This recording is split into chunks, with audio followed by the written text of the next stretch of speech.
Hello, friends, and welcome to the Weekend Catch-Up Club, the coffee morning show brought to you live every Saturday direct to Facebook and available later on demand at youtube.com/gamertagged and podcast services. For episode 38, I think we're on, I am joined by the brilliant Stephanie Bazeley at Team Junkfish. Stephanie, welcome to the show. Hello, thanks for having me, and you flatter me. Brilliant. I've got my coffee. Well, it's a cup of tea, but Cup I of thought I'd join tea. in.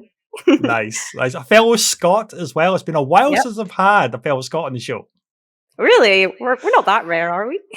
It seems to be. I don't know why that's the case, but it seems to be like from Poland and from the States, but no Scottish developers on the show for a little while anyway.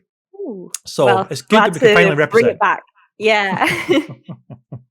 So you're on the show because I saw that you were in a BBC article not that long ago, and I had to reach out and get you on the show. So you want to just explain yourself just a little bit? What was that all about? So I got reached out to by one of my old lecturers from Abertay, and they wanted to talk about what it's like to get into the games industry, what are the routes, and as someone who's working in the games industry, my lecturer was like, "Hey, here's this person from the BBC. Do you want to talk to them?" And I was like, "Oh, wow, okay, sure." And she was lovely to talk to. Nell was just so sweet, and yeah, we just had a great. It was a very casual interview, and honestly, I didn't expect it to be so big. I had family messaging me, old friends from high school, being like, "I saw your face in the BBC," and I'm like, "Oh my god." Celebrity. I've never had a professional you know those profile pictures that you get on like Twitter or whatever. It's like me with a giant candy floss from when I went to Japan. This is like, that's my face everywhere. I was like almost overnight celebrity, was it pretty much? Yeah, it was actually really amazing though, because so many people like yourself and teachers from school or parents who had kids who were interested in getting to games reached out to me, and I was just like, oh wow. So I messaged back and I talked to some lovely people. I might be doing some more stuff because I do a bunch of talks for primary schools anyway about game dev being a career option. But it was just nice to see like some people being like, your story was so inspirational, and I was just like, oh, thank you. It was really nice to hear. You've become this incredible. Well, not that you weren't already, but you've become an incredible role model for so many people just overnight because of that article, right? Yeah, I mean, my lecturer was also just like, thanks for the good nod to Abertay, but I have to do a big shout out to Abertay and my lecturer Ian Donald, because he's been nothing but amazing to me and my team throughout the years. So we probably wouldn't even be here because Team Junkfish started as a student project during our third year at Abertay. And during your third year, there was like the scary lecture that everyone was like, "Oh, Ian Donald, if you get him, you have to work hard. You can't like pull the wool over his eyes." And we were just like, "Ooh." So like, I was really close with a bunch of friends from the different departments. Like, that's what's really good about Abertay is you've got the programming, the art, audio, design, and you can all come together and merge. Yeah. And a bunch of my friends and I, because you can get a few companies putting in what's that word? A brief. That's it. A brief. But we had our own idea. We wanted to form our own team, and we were like, we want to make this game. It's going to be an X and A. It's going to have fully destructible boss and all this other stuff. We've never done it before. Let's go for it. And the lecturer's like, can you do it though? And we were just like, yeah, no, give us a chance. And so they gave us a chance, and we didn't want to like let them down. So we worked our butts off and made our first Team Junkfish project, which was called Into the Sky, Build an XNA. And it went on to like be showcased for like, this is what Abertay can create. And they were really proud of what we made. And we were also really proud of what we made. And then we realized, wait, we work really well as a team. And that's kind of how we came to be. That's brilliant. So can you explain a little bit about the program at Abertay University for programming for game development? Do you know like how that came about, but also like the support and what the curriculum really consists of to set you up for what would ultimately be this career in game development? So it might have changed a little bit since I went and graduated. I think, oh goodness, almost 8 years ago. That's not old. I graduated in 2005. I feel old. I feel old. So I did computer games technology at Abertay, and so there were two programming courses: computer games application development and computer games technology. And the difference between those two courses was CGT. I'm going to put them down to their acronyms. Focus more on maths, and like you were doing like engine programming, so more like C++ and applied mathematics and physics and all that stuff, which was really like. Because I'm not going to lie, I didn't honestly think I was going to do game dev as a career. I was actually going to be a vet. I got into a course down in England, but it was going to be a lot of money that I didn't want to put my parents into too much pressure. Sure. So I was like, I went to an open day and I went to Abertay and they had like PlayStation 2s and I was like, I love Kingdom Hearts. so I was like, whoa, wait, I could program on that? And obviously I applied to get in. And I didn't really think much about the maths and physics. I liked it at high school, but it was never like, when I was at high school, it was never been like, hey, you want to be a programmer? So yeah, I applied to do it and there was a lot of maths and physics, but found some good friends. We had a little maths club and we managed to get through it. And it was really well taught. So like it was 4 years and it starts you off with the basic C++. And you make projects in that. And I think like the first game I ever made was a Sudoku game. very basic Sudoku. And then it built up year on year up. So in like our second year, we got to make our PlayStation 2 game, and I made a SpongeBob game. SpongeBob game. Brilliant. It's kind of become a tradition whenever I make a game for like placeholder art to be SpongeBob art.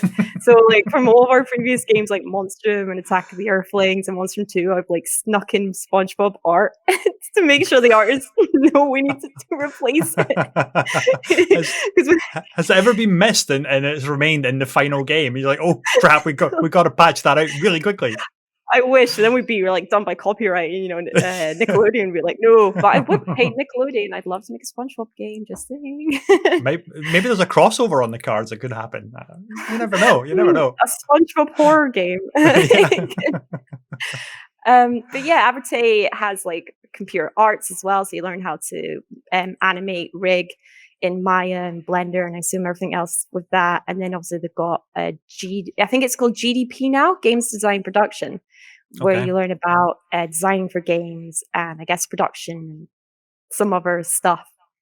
I don't really know. And in the third year, you get together all the different disciplines for the third year group project, which I think was the most valuable like module for myself personally with how I got into the games industry.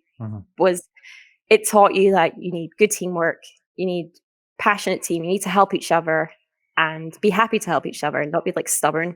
Like usually when you hear people talking about a group project, they're like, oh, it was the worst time experience in my life. And I'm like, I loved it. It was great. Well, it can be difficult if depending on the chemistry, the rapport that you have with the other people in the team, and there can also be a lot of egos as well. It's like, no, I want it this way, but this person wants it this way, and whose idea is better, and it can be awkward. Certainly finding your footing as to how best to work with a group of people. But it's great to hear that obviously you didn't really have any issues like that, and you just immediately gelled and you worked really well together, and we'll get on to what was to come as well. Yeah, I mean, it was great. And in fourth year, we did like the Samsung Developer Challenge, which was outside of uni as the Team Junkfish. And we didn't actually think we were going to win. We came third and we were completely like flabbergasted or shell shocked is the word to be like, because we had these presentations to give and all the other teams gave presentations and we're just sitting back and like, wow, they're so good. And then they said our name and we were like, So that was another like ego boost to be like, we can make games. Yeah, we're Because actually pretty good at this. We can do this for a living, maybe. fourth year was about your honors project Yeah. and obviously getting ready to hopefully apply to get into the games industry and stuff. But we were just like, we don't want to split up. We want to carry on making games together. That was a real driving force for us. So during like our fourth year, during our free time, we made like a prototype which would become Monstrum. I think it was called like Project Maze at the time Okay. because it was a maze procedurally generated. Um, Cool. and it wasn't procedurally generated, the prototype. No. It was very, very Okay. basic because we none of us had done any Unity programming. So it was our first also like time like diving into Unity. Made the prototype during our fourth year of uni and then got some funding and then created Junkfish. Wow. Absolutely incredible. So, what, like, how well graded was the final project? It obviously must have been quite successful for you to then springboard into working together professionally. I still remember when my friend pitched the idea for Monstrum. So I'm terrible with horror games. I'm such a scaredy cat. But we all enjoyed watching people play Amnesia. And at the Right. time, like YouTubers and that were booming because of horror games like Amnesia. But once you played Amnesia, you already knew where all the scares were or where all the events were. And Mhm. then another game that my friend really liked was The Binding of Isaac, which had the procedurally generated like Yep. levels, so you don't know what you're going to be going into next. So basically, it was Amnesia meets The Binding of Isaac, and Okay. that's how Monstrum was like pitched and came to be. So it was going to be a survival horror game that was procedurally generated roguelikes. Every time you died, the ship Mhm. would regenerate itself, and you don't know which monster you'd be up against. And it was just sometimes luck, pure luck to complete it, really. And it obviously did incredibly well. It got a lot of notice and attention. I actually saw, I think it was on your Twitter feed, that it's now available on the Switch as well. Yeah, I mean, ooh, so Monstrum, I'm still quite blown away by how well it was received by gamers around the world. So many like people call it a classic horror game. I'm just like, it's not that old, is it?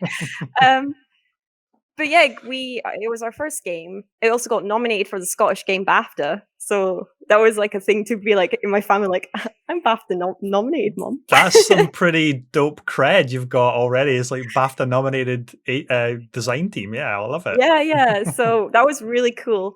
Again, we're not expecting Monster Mall horror game to be nominated for a BAFTA, but there we were. And a couple of years down the line, we were contacted by a publisher who wanted to port Monstrum onto consoles. Now, usually with indie games, you don't for a smaller team like us, like unless you've got all the hardware and the dev kits, it's really difficult for the team to port onto a Mhm. console because you usually have to get a publisher or all the extra handles, and no one had heard of Team Junkfish. Yeah. So Sedesco got in contact with us and they're like, we want to put Monstrum on consoles. And we were just like, oh, okay. And yeah, so my game's on like the PS4, Nintendo Switch, Xbox One, like it's like, and it's got a physical release, which I never expected. Mind blowing to see your creation on the store shelves of the brick and mortar games I games bought my outlets, mom right? a copy. I was like, "Happy birthday, mom! Here's my game." Did you at least sign the game before you gave it to her? I could do, I could do, I guess.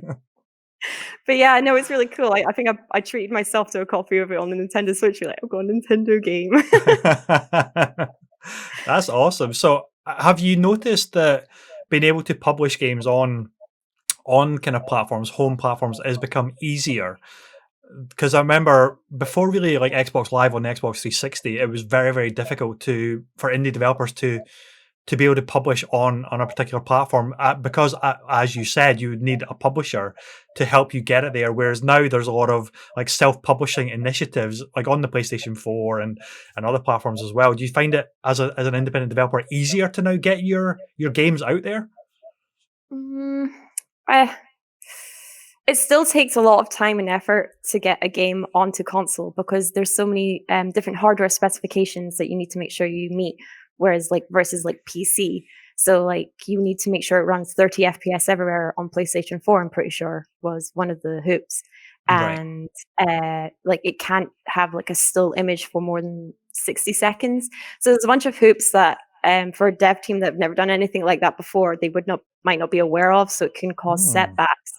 And it's like one of those things where we learned as well from Sodesco what was needed for a game to run on it. Because to be fair, actually, Monstrum wasn't our first game on console. Attack of the Earthlings was, and that was Right. published by Wales Interactive. But we've never published internally. We've Okay. published internally because obviously our games are self-published. I mean, console, getting a Yeah. game onto the console. Yeah. Well, you're gonna have to tell me about Attack of the Earthlings now, because a title like that just sounds super interesting. It reminds me of Day of the Tentacles. Is that kind of theme, or just the title alone? That's what I'm getting imagery of. So please tell me Very about much this. so. Okay, so Attack of the Earthlings was our second game.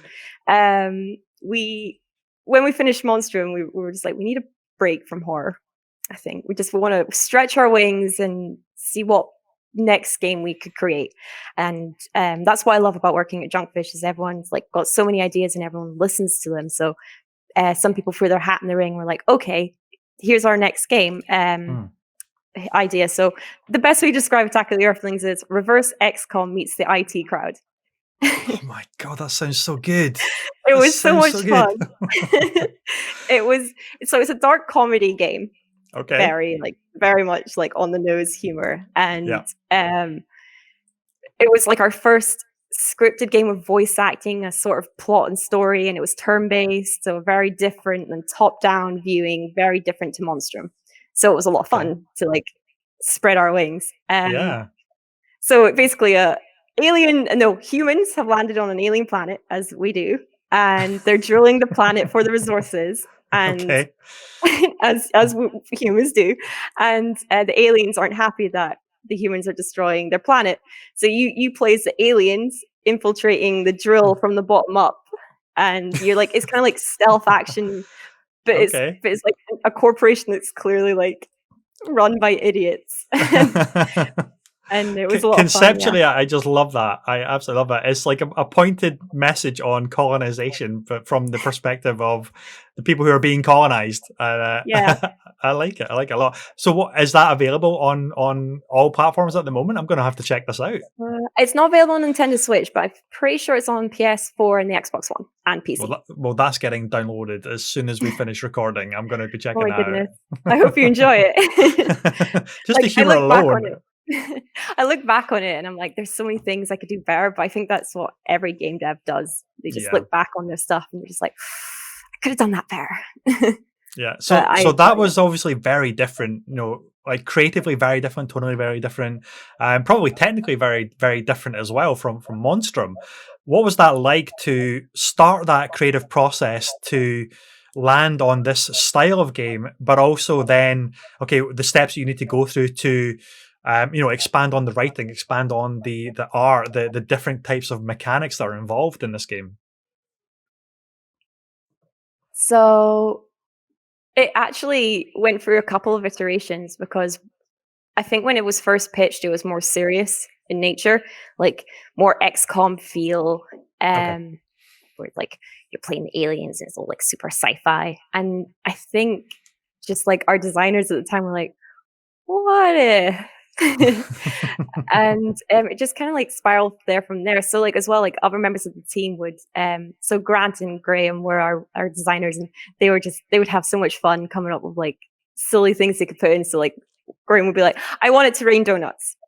And so Grant would be like, you know what, okay, we'll write something where a mine trigger explodes and the person blows up and they were carrying donuts to the boss and then it rains donuts. And I got to make the raining donuts. So that was really fun.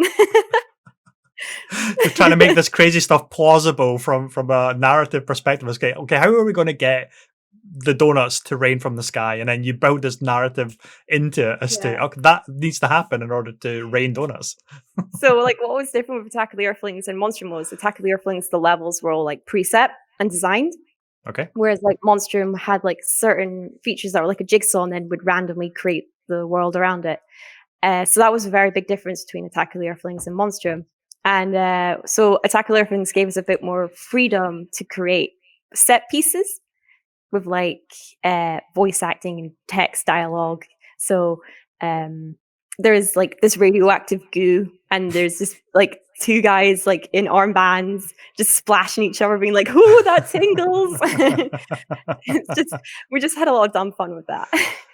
That sounds like just a brilliant project to work on because it's just so silly and by the sounds of it is a case of like anything goes. Can we make it work? Can we make it make sense for this world that we're creating? Yeah, And if it's fun and we get it to work on a technical level, then it's going in the game. pretty much. Yeah. Like I think like our biggest complaint with it was people wanted more, but people don't understand how long it takes to make a game. And for a team of our size, it took us 2 years, I think, to make the 7 levels. I think it's got. So it's got Yeah. 7 levels, and it's you can basically it just you play through each level, and yeah, there wasn't like with Monstrum, it's the replayability was a key factor. You can just open it up and play it. But with Attack of the Earthlings, we wanted to make a story-driven game. Yeah. And you see all those tweets of people like, I want a shorter game, a short experience because we're not going to have time. And then you make it. And then they want people more. Like, yeah. People are like, I like it, but I'm going to leave a negative review because I want more of it. And we're just like, we can't win. Yeah. So how big was the team at that point? Was there still just the 6 of you?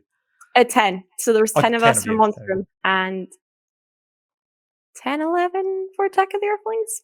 Yeah, so really really small team, but you created this really fun sounding game that sounds really original, with a lot of humor, and as you said, it took all day, pretty much every day, 2 years to create that experience, and it just shows you we don't really shine enough light on what it takes to make any game, never mind the massive AAA games, but even indie games are backbreaking at times in order to deliver them, and it's amazing that we get to now hopefully talk about it a bit more openly as well, as to it's important to hear from the people that are making the games that we love, and especially with smaller teams as well. It's like raising the awareness to try and support as much as we can smaller teams and smaller games, smaller creative endeavors that are typically quite maybe risky for bigger publishers to invest in, but at the same time it's so worth it because you never know where that creativity is going to take you, and something amazing might be just around the corner, such as donuts raining from the sky. Definitely. Yeah, I mean, if you'd asked me before I started making games if I had any idea what I was doing, I would have said no.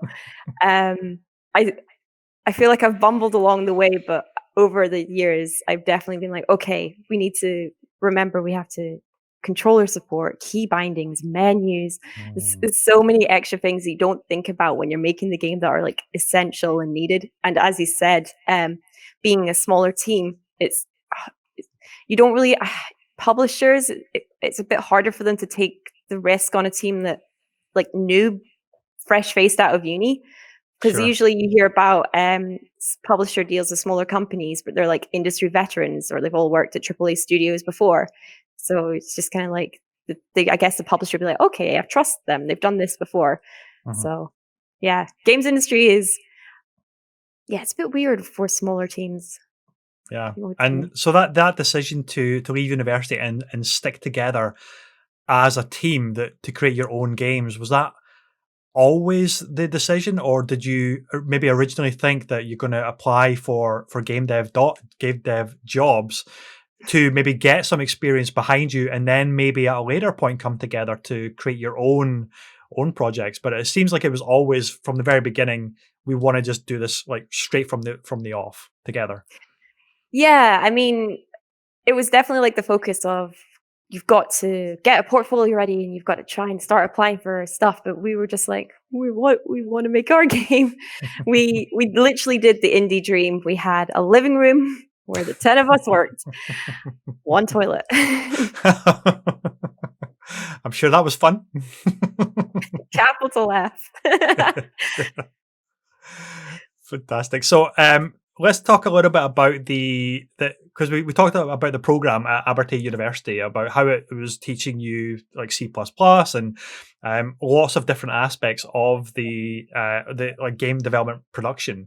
Would you say that is just a really great base for any would-be students that are looking to get into game development, like the resources that they have, and also like the post-graduation support that you're obviously getting from the lecturers that you had kind of, you know, bonded with and were also afraid of at the same time to get graded by? Would you say it's actually like a really great setup? Yeah, Abertay was fantastic. It definitely taught me a lot of stuff that I just wouldn't have thought of before, like going to uni, because like I was just a kid who was like, I love video games. I guess I want to make video games, but I had no clue what goes into making them. And it taught me that, you know, most game dev is teamwork. You need to work with and get along with a lot of people from all different disciplines and backgrounds. Sometimes like you have to learn that your solution might not be the best solution. And sometimes that can be a little like, ooh, but you know, when you've sat down, you've talked it through, you're like, actually, okay. Yeah. I think Abertay taught me like the code basics and some like stuff I just wouldn't have thought about that goes into just creating software and programming in general. And the lectures as well. Yeah. I've been like I said, Ian Donald has been an absolute star. He helped his team of nobodies, and he would help us like keep us in line and help with like QA and getting people to test it, and also like say words so people would pick up Monstrum. And yeah, his words of wisdom have definitely stuck with us for the years. Fantastic. And Monstrum 2, I believe, is currently in development. Is that correct? I believe it's hit early access. Yes, so we've hit early access, which is like we used early access for Monstrum. And we found it like just perfect, because it's really hard for a small team like us to like release a game, like especially like Monstrum 2 with like 10 people, or we're like 15, 17 now, but like that many people, but testing lobby systems and that, which are like meant to have hundreds of players on at the same time. It was just like releasing into early access has given us like this cushion to develop the game, fix up the big major bugs, and also drive it in a way the community want. So it's not just like, this is how we're releasing the game and this is how it's going to be. It's like, okay, we've released into early access. What do you like and what don't you like? And so we can take that feedback on and develop a game that both we enjoy and the community enjoys, which I think is something early access is amazing for small developers like us. Yeah, I totally agree. I mean, we've seen it with Supergiant Games, who are an indie, quite fairly small-ish indie studio, but they've released multiple games, and Hades launched what this year? I think it was last year actually. Like 1.0 launched last year, but it had been in early access for I think it was 2 years. 2 years. 3 years. Yeah.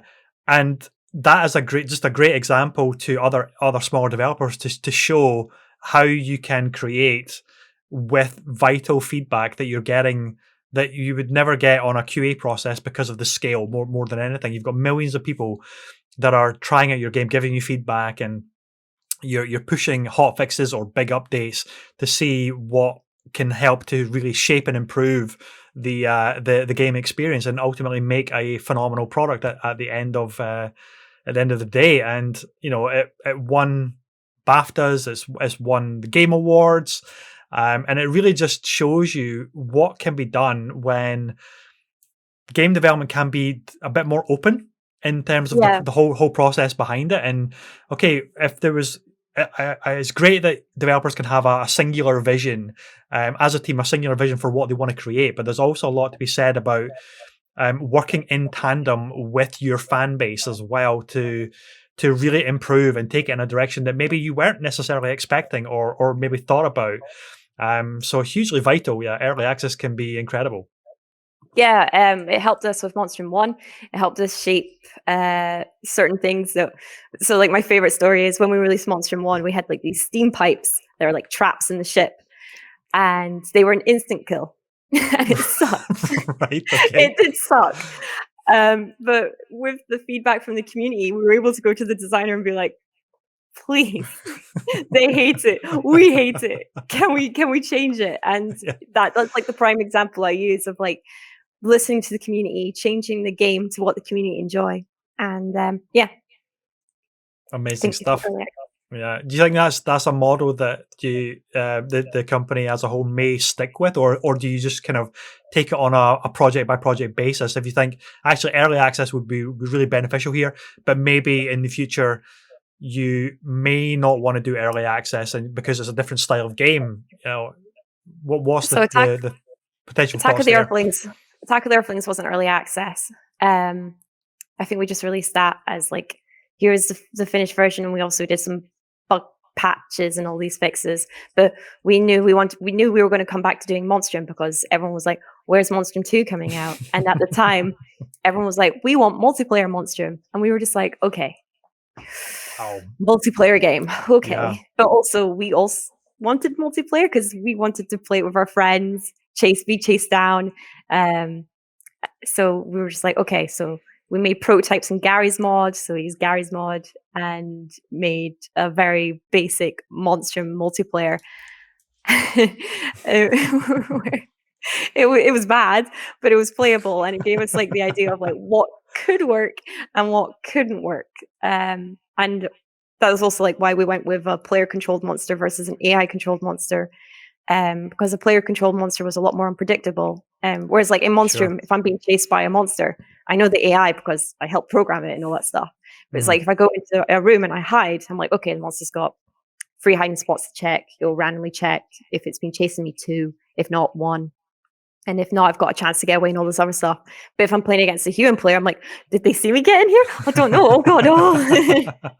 It's completely unpredictable, and that's what makes something like Monstrum or other games of that ilk so compelling and great to see. As you mentioned at the beginning, the Twitch streaming community, the YouTube gaming communities, as to what are their reactions to it, and hopefully they're enjoying it, and hopefully they're losing their crap about getting scared or just in a panic, and it makes for great entertainment as well as the player experience, but it's also the viewer experience, which is so weird.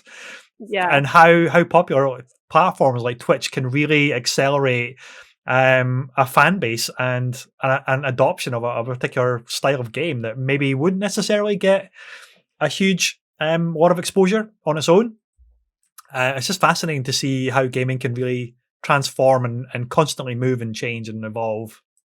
Yeah, we definitely wouldn't be where we are without all the YouTubers at the time who played Monstrum. Like, they gave us just, we can't even like form words to say how grateful we are to the YouTube community who played Monstrum and got it to, I guess, where it is today. We've had YouTubers who play Monstrum 2 and love it, and give us feedback on what they would like to see and what they don't like, and we're like, great, awesome. We were able to play with YouTubers. I was able to play with YouTubers I watched like 5-6 years ago play Monstrum, and it was an amazing experience because I'm just like, oh my god, I'm playing with like Pandora or Omar and all that stuff, and it's really cool. So you mentioned about one of the big features that you wanted to include for Monstrum 2 was multiplayer, and because the fans were screaming out for it. But you know what it's like for fans. They say, well, it doesn't have co-op, or it's only single player only, or why doesn't it have co-op or multiplayer or asymmetrical multiplayer or whatever that looks like. And to them, it's almost like a box check on the back that they should just easily implement. Can you explain for the audience how challenging it was to try and implement a network enabled multiplayer game? Oh boy. It was definitely the most challenging, and still is the most challenging, because we're still learning and upgrading and trying to improve things such as lag and movement and all this other stuff. Like none of the team had any networking experience before we went into Monstrum 2. So we were learning, that image of like from Wallace and Gromit, where Gromit's on the train and he's like doing the train tracks. Yes. Yes. That's how it felt developing the networking from Monstrum 2, because it was like, I remember the first day we made a server and we got Monstrum connecting to the server. So we were able to play with our teammate who was like down in England at the time, like hourly remote worker. And we were able to connect and play Monstrum. We were just like, mind-blowing moment. It works. Yeah. Kind of thing, yeah. There's definitely no magical button to enable multiplayer in any game. And as well as gameplay, you have to think from, like, I think it's a lot easier to make a multiplayer game single player versus a single player game being multiplayer. Like, we couldn't just slap in multiplayer into Monstrum and be like, there you go, it works, because the AI was very complicated and it was a very complex system that it just, like, adding in an extra player, the AI would just be like, freak out. Yeah. So, and we had to also design systems and gameplay that would work in an environment where you don't get camping. So, like, there's nothing worse in a multiplayer game where you've got a goal and the person's just camping the spots. We had to be like, okay, how can we avoid camping, and how is this fun for monster player versus all the players and stuff? And we're learning as well. We're still learning. Sure. And a lot more to learn as well. So I think we're hopefully going to be heading in the right direction with Monstrum 2 as we keep chipping away at the big block. Well, I'm excited to check out. I'm going to have to dig out the first one then, because it's, again, I kind of apologize as well. It's a game I was completely unaware of until I read about this small Scottish indie developer that had done Monstrum and had blown up all those years ago. And I thought, wow, shame on me for not being aware of this game. Don't you know that only Dundee has Lemmings in GTA? That's the only thing that's come out of Dundee. Right? It's like it's such it's an incredible legacy at Dundee for sure, but that's all that anybody ever really thinks about. Yeah. And there's so much good talent there. Yeah. Like, we've got 4J who ported Minecraft, where our old office used to be. They were just down the road. This is really awkward. Like, oh yeah, Yo-Yo Games and Tag Games and Outplay as well. They're all in Dundee and doing amazing things. 100%. So I'm definitely going to be checking it out. So how, like, what is the multiplayer profile of Monstrum 2? Is it like 4 versus 1 asymmetric multiplayer, or what's the player count, for example? So it can be 1v1. So we have a scalable game in that our objectives can also scale. So say you just want to play with your friend and you don't have 3 other people to play, you can do a 1v1, or you can do 2v1, all the way up to 4 versus 1. So obviously asymmetrical 4 versus 1. Yeah. But we also knew that we wanted to create, like, because obviously Monstrum was a single player game, so the 1v1s can be really tense and they're so tense. But we have to, like, obviously, with, like, the game, there's like 3 stages, and each stage has like a certain number of checkpoints and things to do, and those scale up and down based on how many players are playing it. So obviously we thought about that, because, like, say you were a single player and you had to do all 15 fuel cans by yourself. Goodness. That's a lot. Yeah. Yeah. So yeah, you can 1v1, 2v1. There's private games, custom games, and there's also like matchmaking as well. Yeah, and that's super fascinating as well, because obviously you mentioned a little bit earlier about the challenge of adding multiple players into the environments. Is, again, that's something that people sometimes don't often realize, is like the environments have to change usually to accommodate 4 people in a particular room or environment or a corridor, so they're not all getting stuck on each other. They're not getting stuck on the objects in the environment, where it's fine for just a single player because you can negotiate those obstacles or the cover or those sight lines fairly straightforwardly if it's just the one player that's there. But if you've got 4 people that are totally unpredictable and you don't want them to get like so frustrated at getting jacked up on something that is jutting out from the environment because it's bottlenecking them. I mean, bottlenecking is a great tactic because it usually it can create these really kind of tense scenarios as like, okay, that's like a pinch point that I maybe have to hold here for a second, but then everybody's like exposed in this particular area. And it can be super beneficial. But at the same time, it's like there's lots that has to be modified and adapted to accommodate all these extra players and extra unpredictable chaos that could ensue in any game. Yeah, we have dynamic vaulting as well, which is just, it was really fun, but it's caused so much pain. Because we had like, you could vault through windows, and then sometimes the vault would be too strong and you'd vault into the sea, and it just went. Are you sure you're not making lemmings in a horror guise? It sounds like you maybe are. No. But yeah, so we've got dynamic vaulting. You can run, you can slide. We've got monsters that can cling to the ceiling, monsters that can pounce. So we had to really think about how movement could be fun in this game, and just like, there's nothing worse than playing a game where you can't jump. I love jumping. Sure, yeah. So I was like, no, the jump stays in. Absolutely. So in terms of like creating these creatures and other characters in the game, is everything like just like keyframe, hand key animation, or are you fortunate enough to be able to motion capture certain stuff, or like how do you reference stuff this?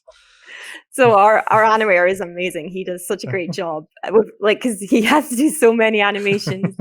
And there's like a monster with 6 arms, so I don't envy him.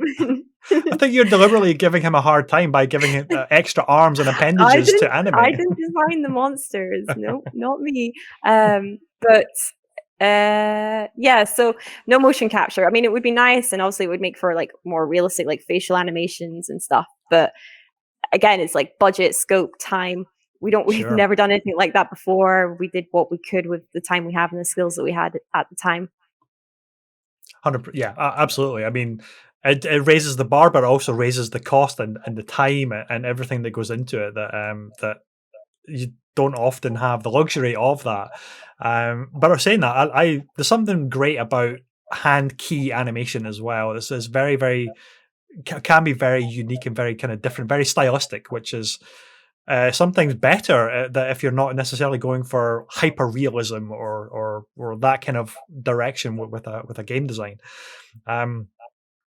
It's great. I'm definitely going to check it out. It just sounds super exciting and super cool. Right. So is Monstrum 2, how is it being received at the moment? Are you getting a lot of great feedback?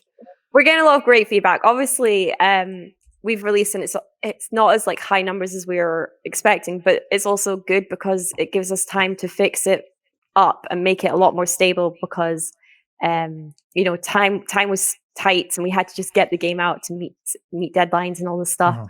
And a little more time in the oven wouldn't have hurt, but it's also helped us because things like the lobby matchmaking and the queuing, we had hundreds of people queuing the same day, which we'd never been able to test, and oh, that was pain.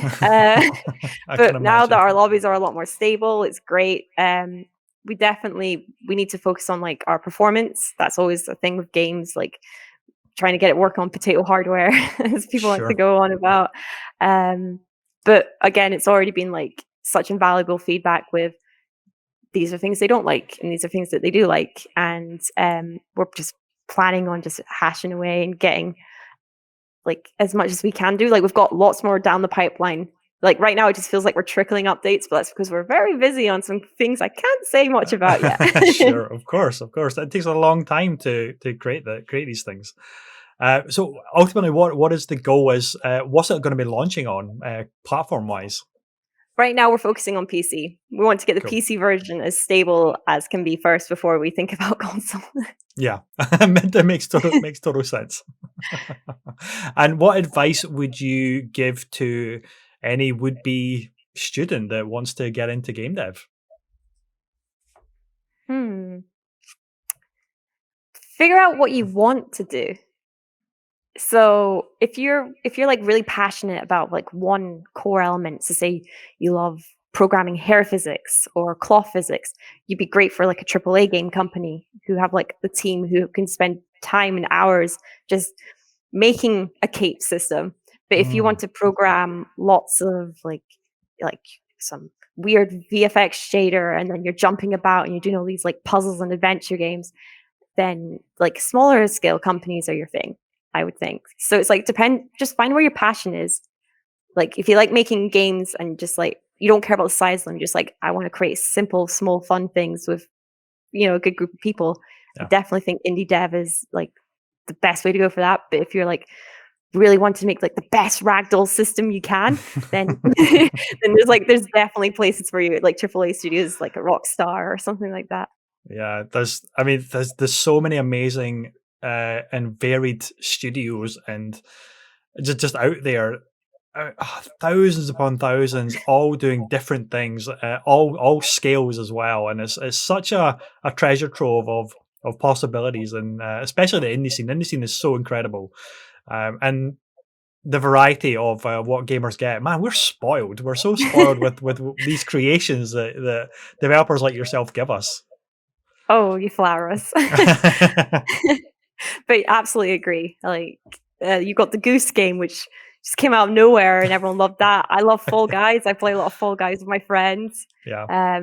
Breath of the Wild, that's not indie at all. But Hades, like you said, that is a fantastic game. Phenomenal game. God, I'd just love to have a look under the hood and be like, how did you do all this? I know. Just the art style of that game as well is some of my favorite concept art.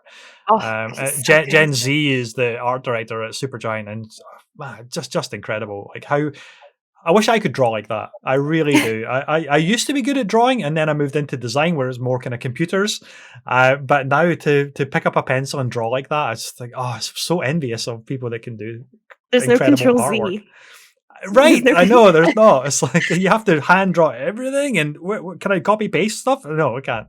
So one game I absolutely love is Ori and the Blind Forest. I love the Ori games; they're so beautiful. Yeah, just the background and like the Rayman Legend games. Just can we get another Rayman game, please, Ubisoft, please?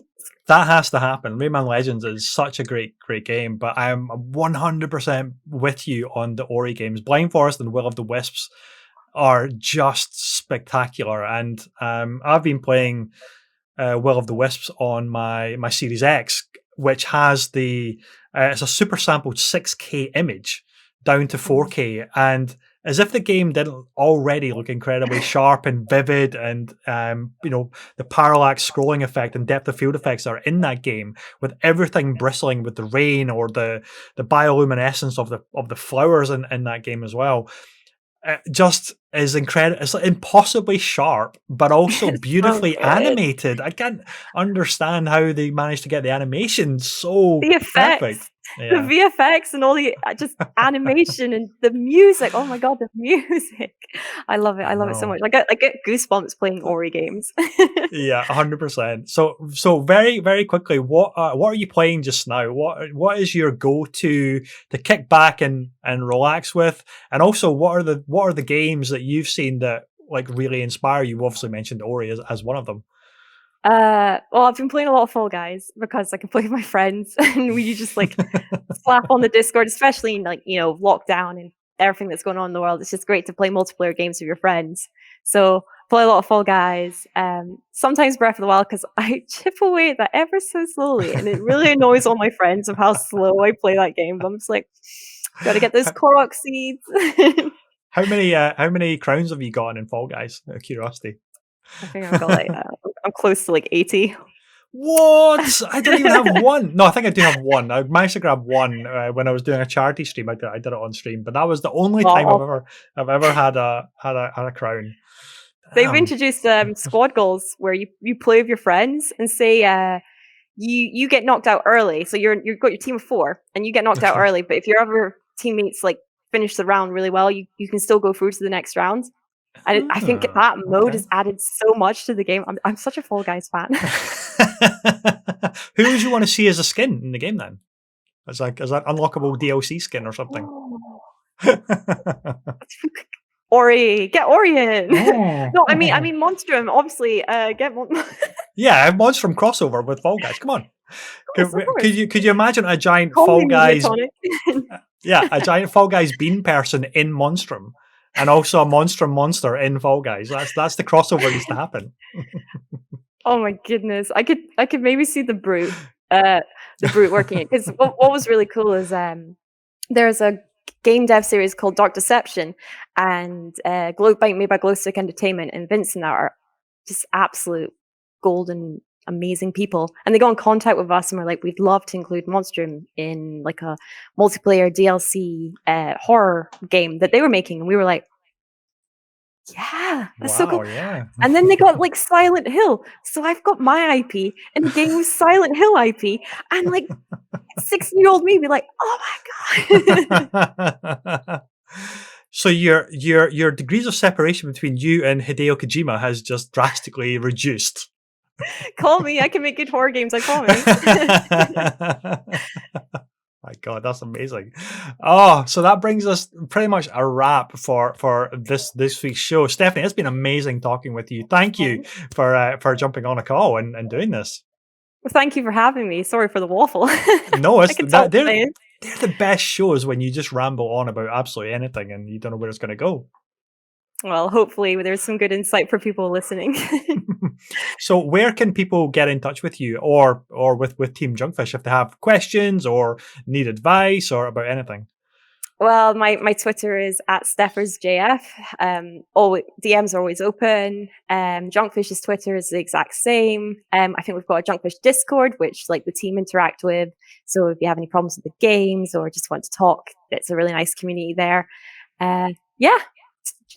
Discord and Twitter, I think, are the best places. Brilliant. So, ladies and gentlemen, that brings us to the end of this week's episode. Again, a huge thank you to Stephanie at Team Junkfish. Go check out Monstrum. It's on Switch. If you have PC, go check out Monstrum 2. It's in early access at the moment. And I'm definitely going to be checking out Attack of the Earthlings, because that just sounds amazing. Anyway, if you've liked this show, do give us a like, give us a follow. If you're listening on Spotify or podcast services, again, follow the channel. It helps us out. Until next time, everybody, take care, and I will see you next week with another great guest. Bye-bye. Thank you. Goodbye.